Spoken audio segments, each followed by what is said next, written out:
انہوں نے بھی کہا ہوگا کہ ہم اس طرح ابھی اس کا حصہ نہیں بنتے، جی خود بھی شاید اس میں شریک نہیں ہونا چاہتے.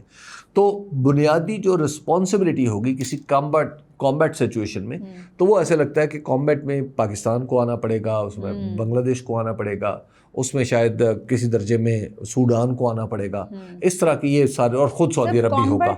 میرے خیال سے اس میں ایسکورٹ مشنز بھی ہوں گے. دیکھیے ایسکارٹ مشنز جب ہوں گے، جب ایک طرف سے کلیئر کٹ کہا گیا کہ ہم نے یہاں سے نکلنے نہیں دینا، تو ایسکارٹ مشنز کا مطلب یہ سیدھی سیدھی جنگ ہی ہے نا. تو ایسی صورت میں جب حوثیز حملہ کریں گے تو پھر انہیں بھی دیکھنا پڑے گا کہ یہ جو 14 ملک ہیں یہ اب اکٹھے ہو گئے ہمارے خلاف، تو اس کا انجام کیا ہوگا. اور یہ پریکٹیکل حصہ بن رہے ہیں اس جنگ کا جو حوثیوں نے وہاں پر شروع کی ہے. تو ایران کو بھی یہ سمجھ آ رہی ہوگی کہ اب اس کے خلاف ایک پہلا اتحاد وجود میں آ گیا ہے، جو اثرات تو ڈیفینیٹلی ہوں گے. اور اس اتحاد کا جو چارٹر ہے، اس چارٹر میں 2 علاقوں کے نام لیے گئے ہیں. ایک ہے بحر احمر کا جس سے مراد باب المندب ہے، اور دوسرا ہے خلیج عدن کا جس کا مطلب آبِ ہرمز ہے. تو جب آپ ان 2 علاقوں کے نام لکھ دیتے ہیں تو اس کا مطلب یہ ہے کہ اب آپ یہاں سے کرنا کیا چاہتے ہیں. تو کل کو آبِ ہرمز پہ آج جو فوکس لگ رہا ہے کہ وہ حوثیز پہ ہوگا، کل کو وہ آبِ ہرمز پہ بھی آ جائے گا. اور اب آپ کو وہ بھی بات سمجھ میں آ گئی ہوگی کہ کل جب جو سعودی ڈیفنس منسٹر ڈونلڈ ٹرمپ سے ملے تھے تو اس کے ساتھ اس میں یہ انفارمیشن دینا اور انہیں اعتماد میں لینا بھی مطلوب ہوگا. تو آپ کی انڈرسٹینڈنگ کیا ہے ابھی صاحب، ایران اب کیا سوچے گا؟ کیونکہ ڈیفینیٹلی مسلم ممالک کا اتحاد ہے، پھر پاکستان بھی شامل ہے، ایران بھی تو پھر ایران کے لیے میں آپ کو عرض کروں کہ ایران کے لیے اب حالات مشکل تر ہوتے چلے جائیں گے. اس کی وجہ یہ ہے کہ پہلے جب یہ جنگ تھی تو پہلے کسی ملک نے ایک اس طرح ان کے پڑوسی کسی ملک نے پوزیشن نہیں لی تھی. پاکستان نے کوئی پوزیشن نہیں لے رکھی تھی اس جنگ میں، صرف یہ تھا کہ سعودی عرب پہ آپ حملے نہ کریں، باقی مذمت اور سفارتکاری والا سلسلہ جاری تھا. اب پہلی دفعہ پاکستان نے ایک پوزیشن لے لی. اچھا بنگلہ دیش نے کوئی پوزیشن نہیں لی ہوئی تھی، اب بنگلہ دیش نے بھی ایک پوزیشن لے لی. اچھا اب دوسری طرف آپ اب دیکھیں نا، اس میں جبوتی اور سوڈان بھی شامل ہے. جبوتی اور سوڈان افریقہ میں باب المندب کے پیچھے ہیں، تو وہاں پر بھی انہوں نے ایک پوزیشن وہاں پر بھی لے لی نا، کیونکہ اب سب کے سٹیکس آنا شروع ہو، سب کے سٹیکس کو خطرہ لاحق ہو گیا نا. تو اس وجہ سے اب یہ وہ ممالک تھے جنہوں نے اس طرح اس جنگ میں عملی کردار ادا نہیں کیا تھا، لیکن اب یہ عملی کردار ادا کرنے کے راستے پر چل پڑے. یہ نہیں ہے کہ وہ کل ساری فوجیں وہاں پر اکٹھی ہو جائیں گی، لیکن راستہ وہی اب چن لیا انہوں نے کہ ٹھیک ہے اگر جو میری ٹائم سیکیورٹی ہے اس کے لیے ہم کچھ بھی جو ہمیں کرنا پڑے گا وہ کریں. یعنی ایران کے لیے حالات ایران کے لیے اب مشکل حالات. اچھا حبیب صاحب، بورڈ آف پیس نے جو ایک منصوبہ دیا تھا، بڑے طویل مذاکرات ہوئے حماس کے ساتھ اور بالآخر حماس اگری ہو گئی ہے ڈسارم ہونے پہ، لیکن ڈو یو تھنک کہ یہ حماس نے ٹھیک فیصلہ کیا ہے؟ کیونکہ اسرائیل کو اتنا قابل بھروسہ نہیں ہے، کیونکہ ابھی بھی شاید یہ ایک بحث چل رہی ہے کہ پہلے اسرائیلی فوجیں نکلیں گی یا پہلے حماس ڈسارم. دیکھیے وہ تو بحث اب عملی سطح پر آ گئی نا. اہم بات یہ ہے کہ پہلے آپ نے اور میں نے فیصلہ کر لیا کہ ہم نے ہتھیار رکھنے، اب تو عملی سطح پہ ہے نا کہ پہلے کون رکھے گا، کون سے ہتھیار پہلے رکھے جائیں گے وغیرہ وغیرہ. اسرائیل کے لیے بہت بڑی فتح. اچھا جی، اس کی وجہ یہ ہے کہ میں غزہ پیس بورڈ کو بالکل فرام دا ڈے ون میں سمجھتا تھا کہ یہ آخر کار اسرائیل کی فتح پر منتج ہوگا، اور اسرائیل کے جتنے بھی معاملات ہیں، جتنے بھی تقاضے اور مطالبے ہیں جو غیر قانونی ناجائز ہیں، وہ مان لیے جائیں. اغراض و مقاصد جی، تو اغراض و مقاصد اس کے یہی تھے. تو اب آپ دیکھ لیجئے کہ اب غزہ کو بھی محفوظ کر دیا جائے گا اس کے لیے. لیکن دوسری طرف آپ دیکھیں کہ ویسٹ بینک میں جو جوش سیٹلرز ہیں وہ باقاعدہ فلسطینیوں کے گاؤں پہ حملہ، دیہات پہ حملہ کر رہے ہیں.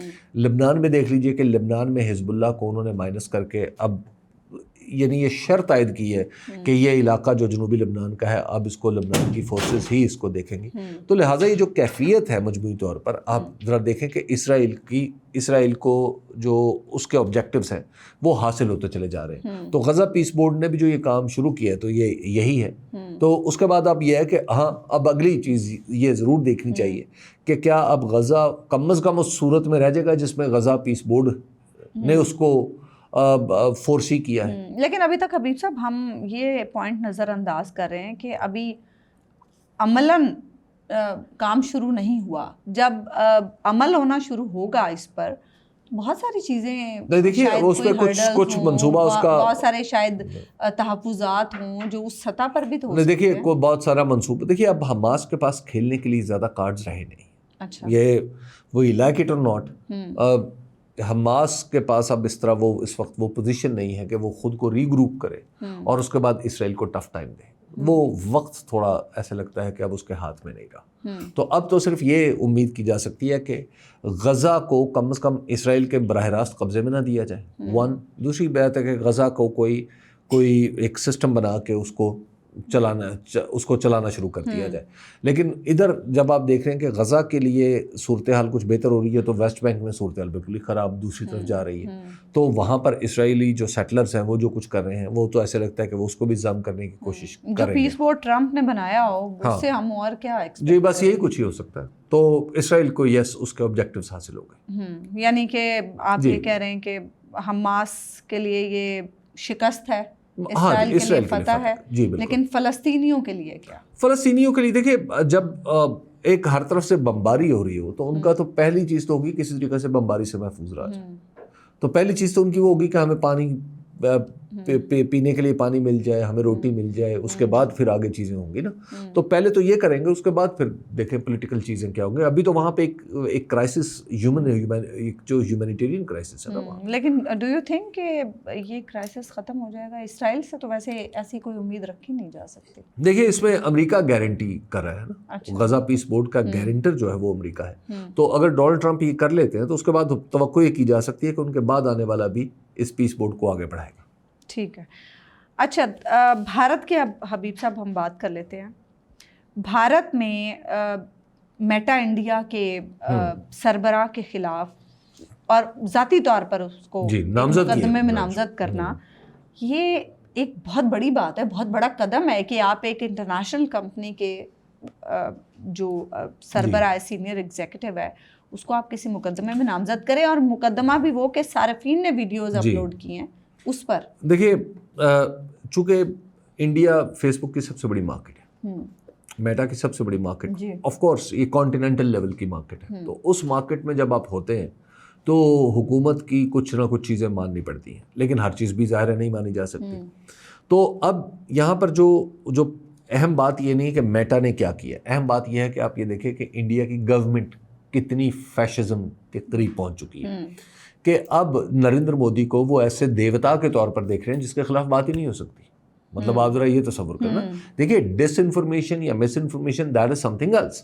اس پہ تو آپ لوگوں کو پکڑتے ہیں نا، اس انڈیویجول کو دیکھتے ہیں کہ اس نے کیا نہیں کیا. اور دوسری بات ہے کہ پھر آپ یہ کہتے ہیں، خود انہوں نے کہا ہے کہ جناب آپ نے 36 گھنٹے کے اندر، پہلے کہا 36 گھنٹے میں میٹا کے ساتھ ان کا معاہدہ تھا کہ 36 گھنٹے کے اندر جس مواد کو ہم فلیگ کریں گے یا کوٹ کہے گی اس کو آپ ہٹا دیں گے. اب ہم کہہ رہے ہیں نہیں 3 گھنٹے میں کریں.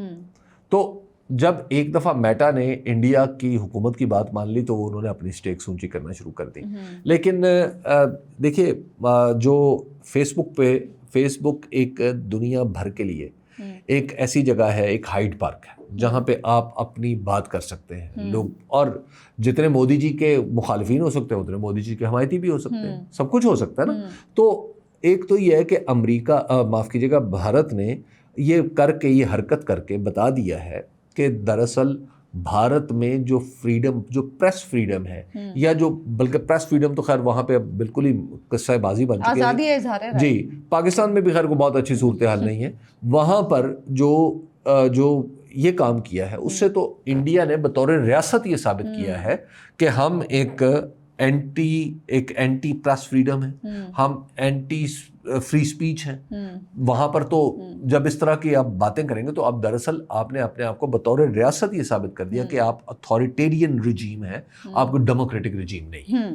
اچھا ڈیفینیٹلی جیسے ابھی آپ بھی بات کر رہے تھے کہ انہوں نے میٹا پہ ایک دباؤ ڈالا، اور جیسے ہی میٹا نے وہ بات مانی تو حوصلے بلند ہو گئے مودی گورنمنٹ کے.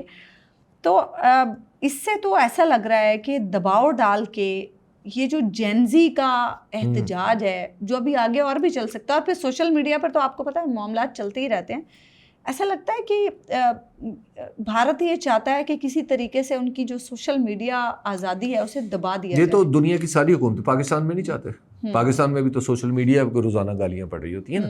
دیکھیے کوشچن یہ ہے اور یہ ہر جگہ ہوا ہے. یہ اس کی وجہ ہے کہ یہ جو پرانے اسٹیٹ سٹرکچر ہیں یہ جواب دے نہیں تھے نا کسی کے سامنے, تو اب انہیں لائیو جواب دینا پڑ رہا ہے. ہاں کیونکہ میڈیا تو کنٹرول ہو جاتا ہے نا, دیکھیے لائیو اب انہیں جواب دینا پڑ رہا ہے نا. اور یہ اب آپ کو اندازہ ہو رہا ہے کہ یہ جو دنیا میں سو کالڈ یہ جو وہ علامہ اقبال کا شعر ہے نا, ان تازہ خداؤں میں بڑا سب سے وطن ہے, تو مسئلہ یہ ہے کہ ہر ریاست نے خود کو خدا سمجھ لیا جی. وہ ریاست کہتی ہے کہ نہیں میں ہوں سب سے بڑی, اور وہ جو انڈیویجول, حالانکہ انڈیویجولز کی بنائی ہوئی چیز ریاست ہے جی, لیکن ریاست جو ہے وہ انڈیویجول کی زندگی کو اس طرح گورن کرنا چاہتی ہے کہ اس پہ جو ریاست کے اندر لوگ ہیں ان سے کوئی سوال ہی نہ پوچھا جائے. دس از کالڈ ایلیٹ کیپچر. چونکہ ڈیجیٹل میڈیا نے اس کو چیلنج کیا ہے پہلی بار, اس ایلیٹ کیپچر کو, تو وہ جو ایلیٹ ہے اب وہ پش بیک کرنے کی کوشش کر رہی ہے. یہ ایلیٹ کے ہتھیار ہوتے ہیں نا کہ جناب ہم اس کو یہ کر دیں گے, ہم اس پرچہ کروا دیں گے, یہ کر دیں گے. آپ ذرا تصور کیجئے کہ آپ اس صدی میں, آپ 21ویں صدی میں جو حرکتیں ہیں ہماری, یہ جو خاص طور پر ساؤتھ ایشیا میں ہماری حرکتیں وہی 18ویں صدی والی ہیں جو انگریز جھوٹے مقدمے بناتے تھے. آپ تم نے سیڈیشن کر دی, تم نے فلاں کے خلاف بات کر دی, تم نے فلاں کے خلاف بات کر دی, ایگزیکٹلی وہی صورتحال. تو ہماری ریاستوں نے وہ سفر طے ہی نہیں کیا جو لوگ عوام طے کر چکے.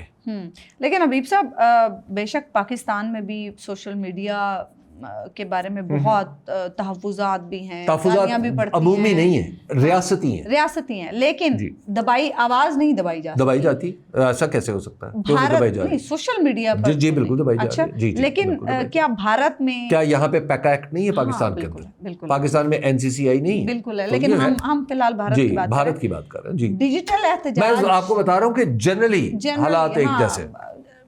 کیا بھارت میں ڈیجیٹل احتجاج کو دبایا جا سکے گا, یا وہاں پر بھی پھر اسی طرح کے کوئی قوانین لے آئیں گے؟ دیکھیے مسئلہ یہ ہے کہ بھارت کے اندر میری نریندر مودی جی کے بارے میں رائے تھوڑی سی بہتر ہوئی تھی جب یہ CJP کے احتجاج کے نتیجے میں ان کے وزیر نے استعفیٰ دیا تھا.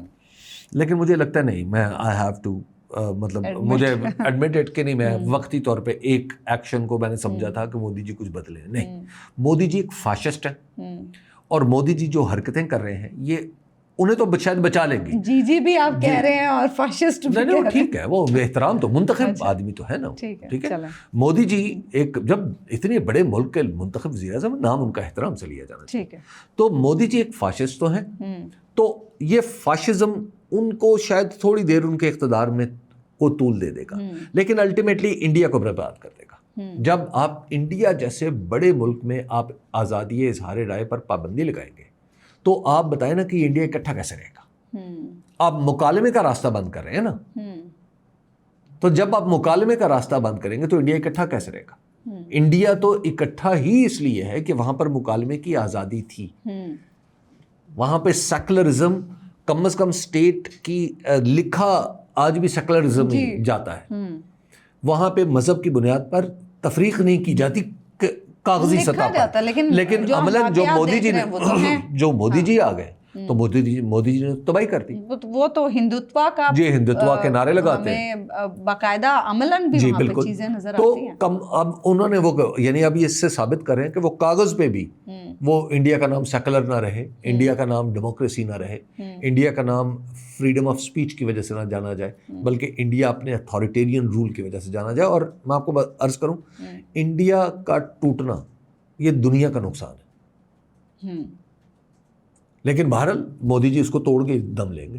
لیکن جس طرح کی تحریک ابھی ہم نے ریسنٹلی دیکھی ہے حبیب صاحب, اس طرح کی اگر تحریکیں وہاں پر جاری رہیں تو کیا بھارتی ریاست جو ہے وہ اپنے عزائم میں کامیاب ہو سکے؟ دیکھیے یہ تو دنیا کے اس وقت دنیا کے ہر ملک میں ایک تحریک ہے جو جن زی چلا رہی ہے. اچھا کہیں وہ نکل کے سامنے آ جاتی ہے, کہیں وہ نکل نہیں رہی, لیکن آپ کو عمومی طور پر ایک اتفاق رائے نظر آتا ہے. نمبر 1, لوگوں کے نزدیک ریاست کا تصور ایک رسپانسبل ریاست کا تصور ہو گیا جو جین زی چاہتی.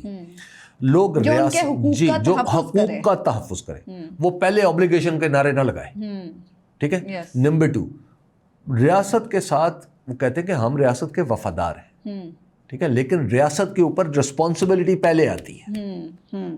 یہ پوری دنیا میں آ رہا ہے. ٹھیک بات ہے. اچھا نمبر 3, یہ جو فرق تھا کہ جناب وہ جیسے یورپ میں آیا, یورپ نے بہت پہلے ایک بالغ نظری کا ثبوت دیا کہ اس نے وہ وہاں پہ جی میں بیلجیم ہوں, میں فلاں ہوں, میں فلاں ہوں, اس نے یہ فرق مٹائے اور ان کو ایک بڑی آئیڈینٹی دے دی جو یورپ میں کی دی تھی. تو انڈیا میں, انڈیا اور جو دوسرے ملک ہیں وہاں کی جو نئی نسل ہے وہ بھی اپنی ایک نئی آئیڈینٹی جس کو آپ ورلڈ آئیڈینٹی کہہ سکتے ہیں اس کی طرف جا رہی ہے. دیکھیے تو اب دنیا میں یہ بات ہو رہی ہے کہ دنیا کا ایک خطے کا آدمی دوسرے خطے جو اچھا ہے اس کی مثال دے کے کہتا ہے کہ میں اس جیسا کیوں نہیں ہوں. اب تو چھوٹے بچے پوچھتے ہیں, چھوٹے بچے, بھائی مجھے بھی خدا نے اسی خدا نے پیدا کیا ہے نا, یا جس نے امریکہ میں کسی بچے کو پیدا کیا. یہ کیا وجہ ہے کہ اس کا پاسپورٹ میرے پاسپورٹ سے برتر ہے؟ میرا پاسپورٹ دنیا کے چوتھے پانچویں نمبر پہ دنیا میں بدترین پاسپورٹوں میں شامل ہوتا ہے. اس کو کیا میرا گناہ ہے یا اس کا گناہ ہے؟ اس کے اوپر کوئی فضل و کرم ہے؟ تو یہ سوال اب اٹھنے شروع ہو گئے نا. تو جب یہ سوال اٹھیں گے تو ڈیفینیٹلی دنیا بدلے گی. بالکل ٹھیک بات ہے کہ سوال اٹھیں گے تو دنیا بدلے گی. ہمیں اجازت دیجیے, اللہ نے کے پاس.